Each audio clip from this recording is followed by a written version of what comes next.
এক গায়ে ছিল একটা রাক্ষসী। সে রাত হলেই সারা গ্রাম ঘুরে ঘুরে মানুষকে ভয় দেখাতো। একদিন এক তান্ত্রিক বাবা আসলো সেই গ্রামে।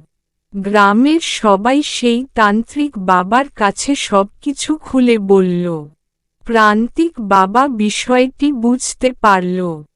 একদিন রাতে একা বের হলো তান্ত্রিক বাবা।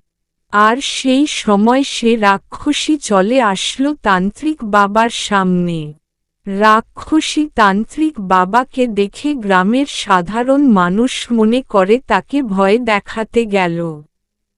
তান্ত্রিক বাবা সাথে সাথে সেই রাক্ষসীকে বন্দি করে ফেলল একটা গাছের সাথে। আর গ্রামবাসী সবাই এসে দেখল রাক্ষসী বন্দি আছে, সবাই তো মহা খুশি।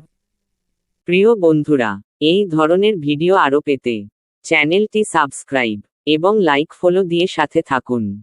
ধন্যবাদ।